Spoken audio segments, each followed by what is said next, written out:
Tyler Breeze was a model who also had a history of, well, has a history of wrestling experience. He moved to NXT at some point in his career, and he was eventually drafted up to the main roster, and I believe he was getting a mini push. However, Vince McMahon and Tyler Breeze, I believe, got into an argument of some sort. I might be wrong, and Vince McMahon decided to punish him. He killed Tyler Breeze's momentum, and he partnered him with Fandango. And that, as many fans know, their momentum is pretty much dead in the world. O'Neal is a WWE superstar who is 29 years old. He debuted, I believe, in NXT Season 2, but I don't know if he made it or not. I'm not sure, but what happened? So I'll explain what happened. So, I believe, a tribute of some sort, and maybe Ultimate Warrior's tribute. Oh wait, no, it wasn't Ultimate Warrior's tribute. I don't know, a tribute of some sort. Vince McMahon and his family were about to leave about to leave back into the backstage of the arena.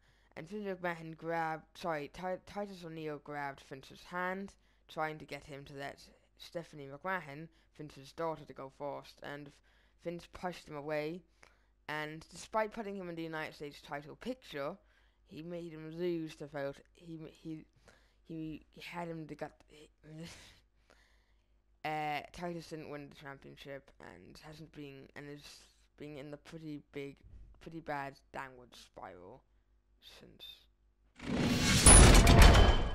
Jim Ross, often aggravated to just JR, is one of the most respected commentators in wrestling history. He recalled and commentated on many of the most iconic and memorable matches in WWE history. However, despite being extremely respected, it doesn't seem that he's respected as much by the boss, Vince McMahon. You see, Vince McMahon joked about JR's face disorder thing, which makes his face look a bit off, and he also had superstars bring it up. For example, one person even saying one of JR's kind of rivals, sort of, I don't know, even said, "I would slap that face of yours, but I think God already beat me to it." I'm not sure who it was, but it was quite nasty. But the other thing is that he was also fired and at the WWE 2K14 press conference this is why.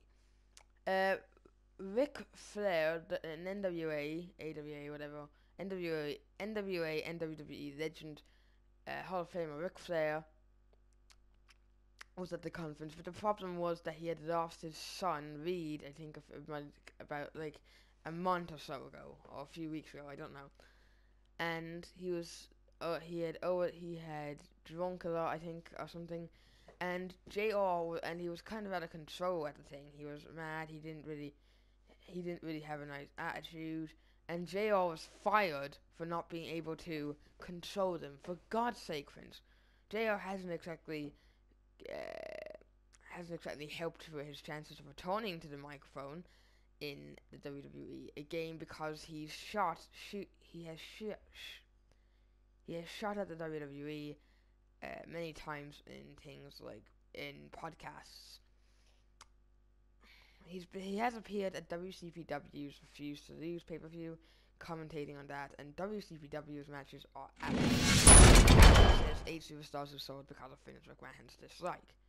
I wasn't necessarily cheating here because I looked at the image and I didn't know it was this until I looked at it. But anyway, Nails is responsible for quite a few things. You see, back in 1992 at WrestleMania, Nails had just squashed Forgil in the match, and what happened was Nails was receiving about $9,000 pay.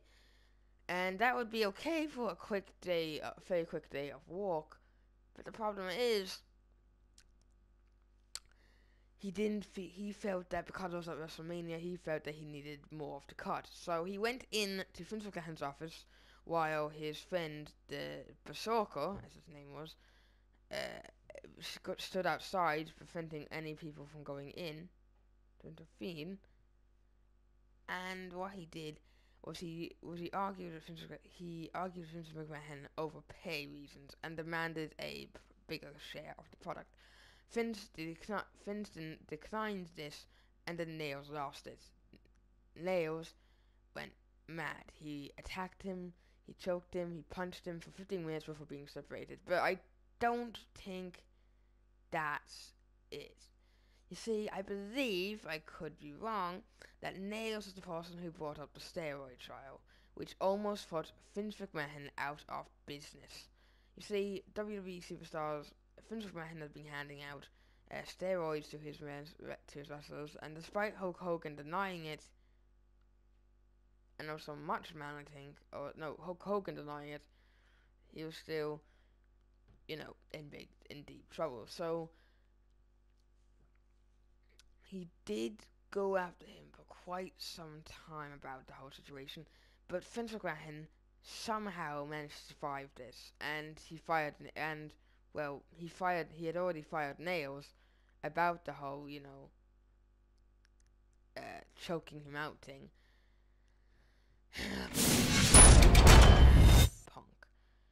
CM Punk is, he's one of the most popular people ever among hardcore fans. He was a WWE champion for over a year, and he made it great. He was face for half of that reign, and then before he could get boring, he turned heel by attacking The Rock, and it was great. It was brilliant. But the thing is, it is widely known that Vince McMahon hates the dude. He hates him because of many reasons, particularly that pipe bomb promo. I believe CM Punk had just defeated John Cena in a hardcore match, and then Punk, or maybe I don't know, but then Punk, no, he didn't defeat him. But Punk was went to the stage and was just sitting there with a microphone, and then he started shooting all over the company. He said that John Cena that CM Punk was better at John Cena than at everything. Except one thing, kissing Vince McMahon's ass. He even said the only person.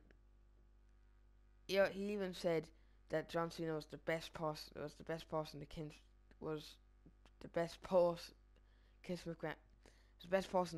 kiss Vince McMahon's ass since Hulk Hogan. But he also opened up and he gained a lot of respect from the hardcore fans, even the casual fans as well. However, he was fired eventually in 2014. Well, he wasn't fired, he left. But these two have had a pretty long-running kind of personal rivalry, and it's definitely something that will prevent Punk from coming back into the WWE anytime soon. And thanks for watching. And thanks for watching the video. I'll see you guys later. Peace.